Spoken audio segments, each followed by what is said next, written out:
Liv, welcome back to my channel. So today is a super exciting day for two reasons. The first reason is that I finally mastered the perfect fudgy vegan brownie recipe. If you've been following me for a little while, you'll know that I have been struggling to find the perfect brownie recipe, and I have finally done it, and I have also figured out a gluten-free option so that we can all enjoy these brownies. This video is also super exciting because I am partnering with Canon, the camera brand, which is like the brand that I have used since I started YouTube. I am obviously completely obsessed with them. I have so many of their cameras, and I am actually partnering with them today to talk about the Canon M100 camera. The rest of this video is going to be filmed with this camera, and I'm so excited because I'm actually doing a giveaway for one of these cameras, and the details for that will be at the end of the video. It's honestly just the perfect camera for me to create beautiful photos and videos about veganism and plant-based foods, which obviously is something that I'm very passionate about. And after the brownie recipe, I'm going to be doing some food photography and videography tips, so definitely stay tuned after the recipe for that, and also for all the details on the giveaway. But that is everything I have to say for now, so let's get into it. The first thing we're doing is combining 1 tablespoon of vegan egg replacer with 3 tablespoons of water and stirring that together and setting it aside. Then in a mixing bowl, we are combining the sugar, oil, and almond milk and stirring that until it is a nice combined mixture.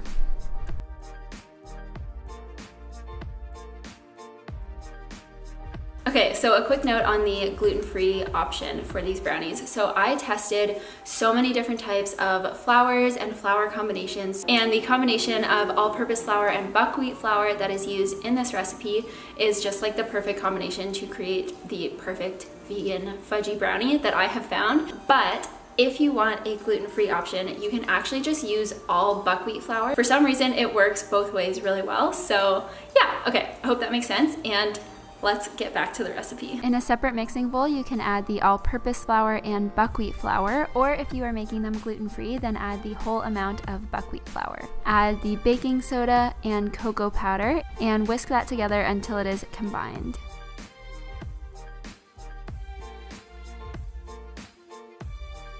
Then just add the wet ingredients to the dry ingredients and stir it until it comes together to form a batter. And also don't forget to add the egg replacer. I almost forgot it, but I remembered at the last minute.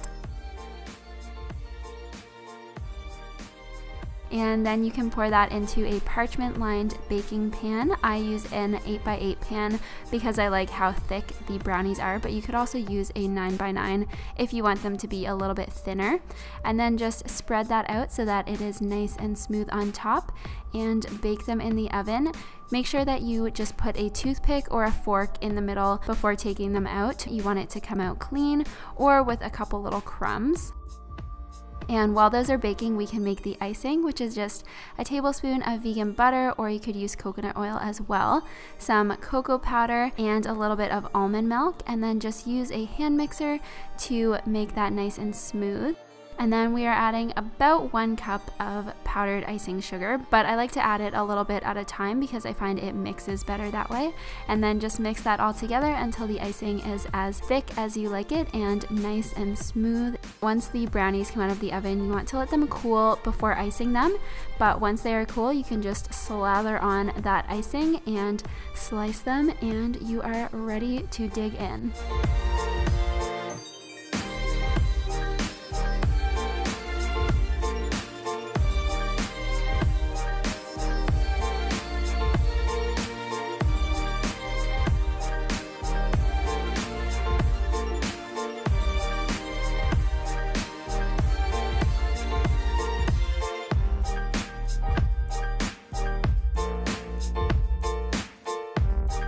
These brownies kind of speak for themselves.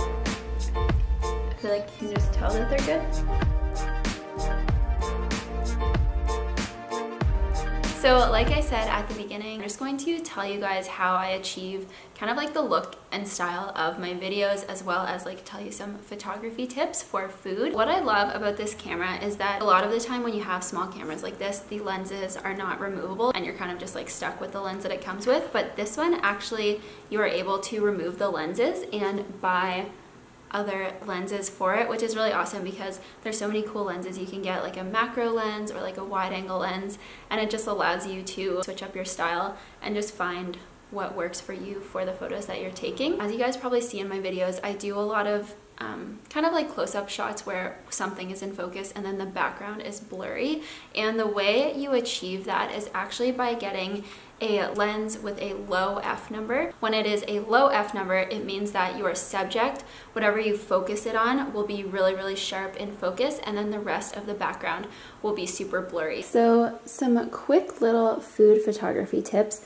When shooting something that is stacked like this, I like coming down at more of an eye level because it makes it look less distorted, and it also just, I think, makes it look better overall. I like to use, like I mentioned, the lens with a low f number so that the background of the photo is blurred and the subject that you can see right here with the little square on it is in focus. If you want to get a nice close-up of an icing shot, then I'll just kind of come down really at eye level right here and tap on the screen where I want it to focus, and then you can just take the photo and that part will be in focus. And as you can see, it gives that really nice blurry background look while keeping the subject, which is the food in food photography's case, in focus. With video, generally I will do the same thing. I will come down at eye level if I'm doing kind of like a panning shot, and I will start from the top here, focus it on whatever I want to be in focus, and then steady myself and slowly pan down. You can really make people's attention go to where you want by blurring the rest of the photo. Whereas if I have a high f number, you can see the subject is still focused, but a lot more of the background is also in focus. So that is how I kind of achieve that really kind of artsy look with something being in focus and the rest of it being blurry. And I personally love that look, and that's something that I do a lot in my photos and my videos. Obviously everybody has different preferences and everybody has kind of a different style, and this camera with all the different modes and all of the removable lenses, there's just so many ways that you can find your own style and just capture life through your own creative perspective. So I hope that that was interesting for you guys, and if you have any questions about photography or videography or cameras, you can leave them below and I'll go through and answer them. If you want to enter the giveaway to win one of these camera kits, you can click the link in the description box below, and the only thing you have to do after you click that is to make sure you are following me at itslivv and Canon Canada, which is just at Canon Canada on Instagram. And that is all you have to do to enter. So it's super exciting, and I wish you all good luck. Thank you guys so much for watching this video. I love and appreciate you so much, and I will see you in my next one. Bye!